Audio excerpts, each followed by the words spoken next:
Здравствуйте! Sony WF-L900 — это True Wireless наушники стоимостью 800 белорусских рублей. То есть столько же, сколько и стоят самые дорогие флагманы, одни из самых дорогих флагманов. И при этом по основным характеристикам мы имеем только базовые кодеки SBC-AC, никакого активного шумоподавления и время автономной работы до 5,5 часов. Это абсолютно не впечатляет, и первые впечатления о наушниках у меня были достаточно скверные, но после того, как я немножечко понял их логику и идею компании, оно изменилось.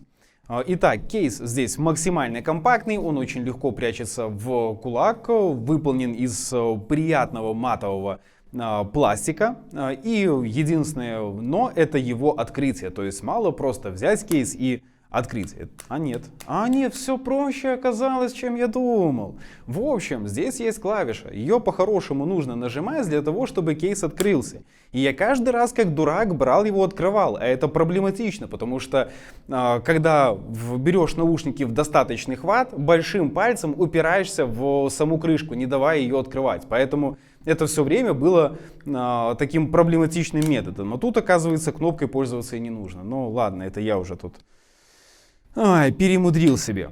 И когда мы достаем наушники, естественно, они создают такое вау-впечатление, потому что у них есть бублик с отверстием посередине, и не совсем понятно, интуитивно непонятно, как их правильно вставлять в ухо. Все-таки они идут не как внутриканальные наушники, а как вкладыши.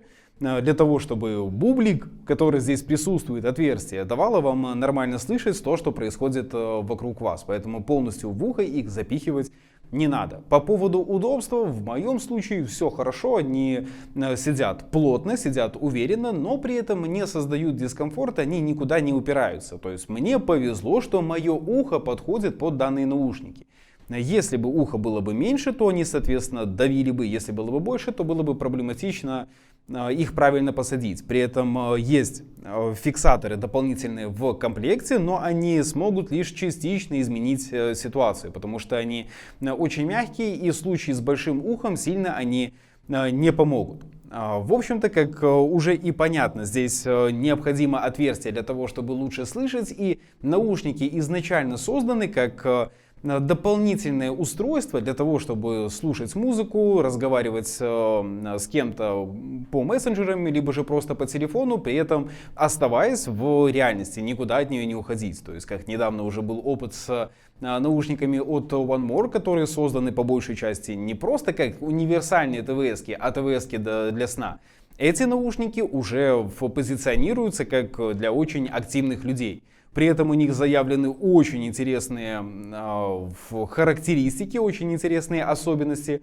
В частности, наушники могут подстраиваться под громкость окружающей среды, соответственно, автоматически делать громкость либо же выше, либо же ниже. У меня, к сожалению, не получилось. Наушники заявлено, что смогут приглушать музыку, когда есть речь. Когда кто-то рядышком с вами разговаривает, тоже пока что не сработало. Возможно, с новыми прошивками все это как-то исправится. И в том числе из интересного это система по улучшению качества звучания самой музыки. Насколько все это работает, тоже достаточно спорно. И сейчас хотелось бы перейти к звуку, что он из себя представляет. И даже Sony уже на своих официальных площадках не стали обманывать по поводу низких частот. Они здесь попросту отсутствуют. У нас звук начинается с середины, что, в общем-то, важно для них, потому что середина — это голос, это то, что необходимо для удобного разговора, чтобы хорошо слышать собеседника. И середина здесь, естественно, как бы так сказать, не детальная, не прям какая-то крутая для своей стоимости, но, по крайней мере, она достаточно честная, и никакие другие частоты ее не перекрывают. По поводу высоких частот ситуация, в общем-то, нормальная, но по сравнению с конкурентами, которые будут стоить раз в 8 дешевле, естественно, очень сильно уступает. То есть прослушивание музыки — это вообще не про эти наушники, они нужны именно как хорошая гарнитура. Естественно, заявлена специальная система работы микрофонов, процессора для того, чтобы уменьшать количество шума при разговоре в самих микрофонах, но из-за того, что сами микрофоны находятся очень далеко от уха и при этом даже не направлены в его сторону, проблемы с микрофонами также есть.